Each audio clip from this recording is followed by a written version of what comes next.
Hello and welcome back to Talking Europe. Europe's banks have lost a quarter of their value since the start of the year. In France, Germany and Italy, calls are growing for greater integration in the Eurozone at a time when the UK is asking for protection for countries outside of the monetary union. EU leaders meet in Brussels on Thursday to debate the Brexit question and once again look at what the bloc is doing or not doing about the refugee crisis. The OECD, an international economic group, says Europe has the capacity to deal with it and will actually benefit from the new arrivals. Well, with us now we have the Secretary General of the OECD. He's our guest today, Mr. Ángel Gurría. Thank you so much for being with us. Thank you. Giving us your time. As a Mexican economist, maybe I can use your economic brain. First of all, to look at the banking crisis here. We've seen massive fall in shares since the start of the year. What's gone wrong? Well, let me just say that we cannot take decisions based on the price of stocks, of banks or on anything else. In the case of Italy, there was this concern that some of the regional banks had gone bust. It's part of the cleansing.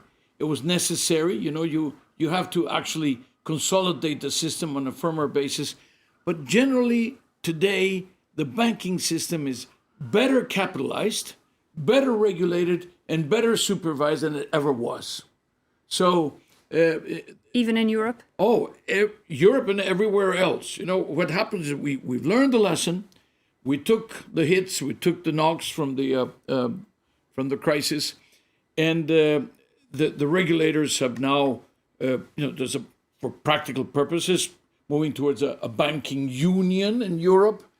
So you have a much stronger system, a more stable system.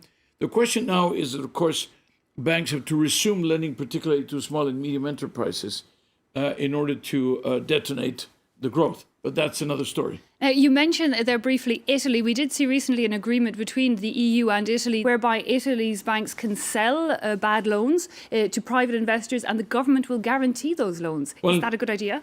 If a bank takes a big enough hit, it could destabilize, and then you could put in danger the savings of the people. So what you do is governments come in order to make it an easier transition. But the fact then that the government is guaranteeing these bad loans, is that not leaning towards state aid in some way? No, because you're basically, it's the good bank that is going to prevail, the good bank that is going to go over here, what you're going to have a resolution, the bad loans are going to be sold, whatever comes private back investors, in, whatever comes back in is going to be part and parcel of the compensation that the government will get for the support or bailout of the bank. So, but basically it's a very classic way to address a bank problem, one bank problem, you know. Is it the best way? And it depends on the circumstances and on the type of loans, and it depends on the concentration. Is it mostly mortgages? Is it mostly industrial loans?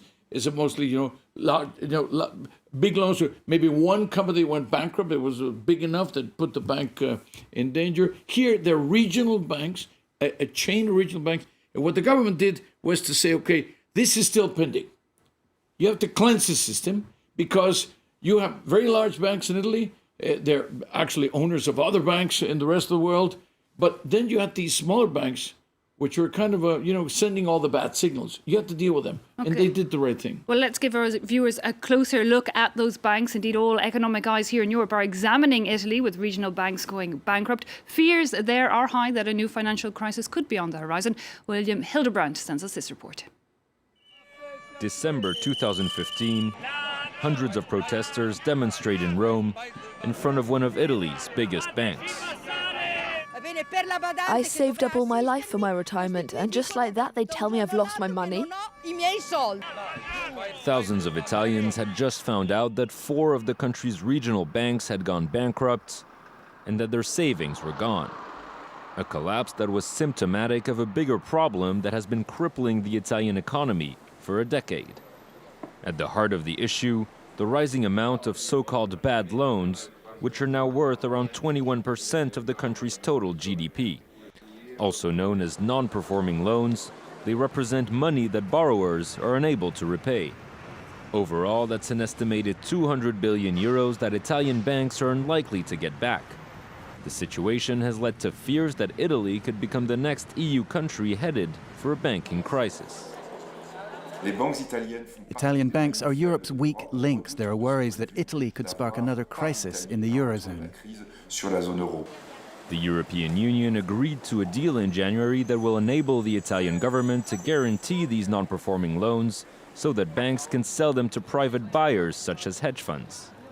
A move that, if successful, could help restore investor confidence and speed up the country's feeble economic recovery. So, Mr. Gurria, you were telling us there that for you, the European banks and banks in general are in a better place than when we saw that massive financial crisis in 2008. Do you feel we're out of the woods? No comparison, absolutely, to 2008. Over there, they were very thinly capitalized, and they were inventing, creating products that were not credit worthy. We have definitely seen a lot of change since that financial crisis of 2008. One thing in Europe, inside the Eurozone rather, that we're hearing increasing calls for is more integration. Would that make the euro safer?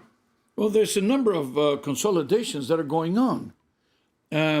Integration is important, but mostly when it comes to regulation, that's critical.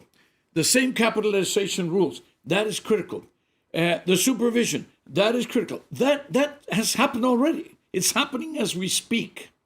Then the question is, how do you compare the capitalization, the regulation, and the supervision with international, comparisons with the UK, with the United States? Why? Because if there's one globalized industry in the world, that's the financial industry.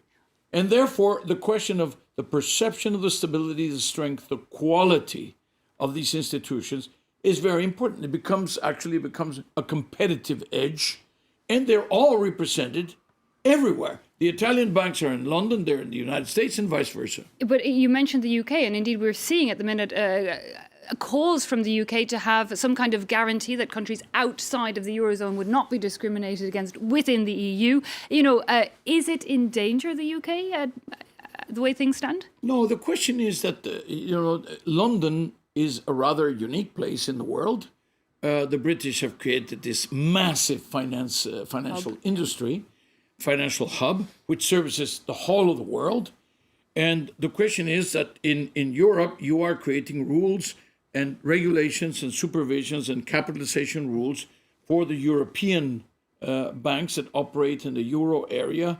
Mm-hmm. And what is now, being actually discussed is that you do not affect the stability or the I would say even the functioning, the daily functioning of a very well-established market. And how do you make the two compatible? This is what is being discussed. But this is what the whole question of the UK and Europe is all about in practically every one of the sectors, not just the banks. But do you think more integration in the Eurozone is harmful to the UK? No. When you say Eurozone, the question is, let's have a difference. One is Europe, Euroland. Absolutely. Okay. The other one is 19 countries that the other use one the is euro. the other one is the money, the currency. Okay.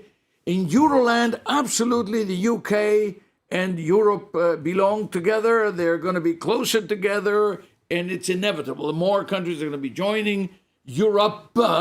It doesn't necessarily mean that at any point in time that the British are going to join the euro. It's not. So they shouldn't mix the two in their heads. No, we analyze the question for the public. There's a question of the currency. How many countries use the currency? 18 or 19 countries use the same currency. And then how many countries are there in Europe? 28 or 29. It doesn't necessarily mean that all the 28 have to use the euro. There is a reinforcing synergy there of being in the same common market, using the same rules for investment, etc. Well, you don't necessarily have to use the same currency. Do you think financially the United Kingdom is better in or out of the EU? The UK belongs in Europe, and Europe belongs with the EU, with the UK, and I don't even have Brexit in my vocabulary. Okay, nobody's going to leave anywhere. The proposal that was made by the President of the European Union, by Mr. Tusk, already contains, as accepted by Mr. Cameron himself, the fundamentals of the issues that were being discussed and that were being asked by the British. We are all going to go out at the right time, whenever there's a date set. We're all going to go out to try to make sure that the British public understands how important it is for the British economy, for the British individuals, for the British households, that the UK stay in Europe. Okay, well, we'll leave that up. Of course, we know Thursday and Friday of next week they'll be discussing that Brexit question over in Brussels. Now, another financial topic on the agenda for Europe is these tax scandals. We've seen a series of them over in recent years of multinational companies, declaring profits in different countries in order to pay less taxes, basically. New plans put in place by the European Commission and by the OECD. What are they? How do we make people... It's really the other way around. It's by the OECD... and then the European Commission and putting out directives which are consistent with the OECD. And I say this, this is it's not just a question of who comes first. This is the way it was decided. This is something that was the G20 finance ministers and then all the G20 leaders blessed, the automatic exchange of tax information, so that there's nowhere to hide for individuals. And then on the question of BEPS, base erosion and profit shifting, to make sure that large multinational companies actually pay taxes on the basis of the profits that they generate where they are operating, not where they are based or not in a small, a tax haven, etc. So what has happened is, since we put out these principles and the 15 pillars of the base erosion and profit shifting initiative, which is a G20 OECD BEPS project, then the European Union and the European Commission have signed up, and issued directives that apply for the whole of the European countries, while other countries in the world are doing the same. Because that's the difficulty, isn't it? Within the 28 European Union countries, there's the individual needs versus the united needs. On this, there's absolute unanimity. Every single country is on board, as are... A new leaf in the European Union. On automatic exchange of information on taxes, as are 133 countries. And as there are now 31 countries already signed the legal instrument. That was only last month, and more are coming every day to the OECD. So a new leaf, we're going to see a new behaviour from these countries? Absolutely. Well, not only we are already seeing a new behaviour from the countries, but also from the companies. They had it good. But the problem is, we were so worried about avoiding double taxation. We created the perfect double non-taxation, and neither is desirable. We are looking for fair share of paying the taxes, because if they don't, then who's going to carry the burden? The middle class and the small and medium enterprises. And obviously that is not economically feasible, and it is not politically feasible either. Okay, great. Well, this week, let's move on to a slightly different topic. We're seeing also, as well as economic questions, the migrant question. Once again, the EU struggling, failing even to cope with it. But the OECD, I know, says the EU does have the capacity to deal with the hundreds of thousands of people arriving. Well, there are hundreds of thousands of people arriving, and there are hundreds of millions of people who live in Europe, just to put it in context. Number two, Europe has been absorbing migrants for time immemorial. Number three, the flow of migrants was already increasing before the crisis. In Germany, you were going from 200,000 to 400,000, 500,000 per year. Now, of course, the problem is you're talking millions. And that is overwhelming the systems and causing this angst and causing... And then you have all these, somebody does something crazy, like the night of Cologne, etc., like that. And then you paint everybody with the same brush and you create a very unfair picture. But what is happening is that we always said migration is net positive. Fiscally, migration is probably the only hope of certain countries that are aging. Migration is the way to increase productivity because but provided there's an integration process that is efficient. And the integration process begins with a language, begins with either identifying and acknowledging, recognizing the skills of the migrants, or creating the skills of the migrants, upskilling, reskilling the migrants so that they can integrate into the labor market.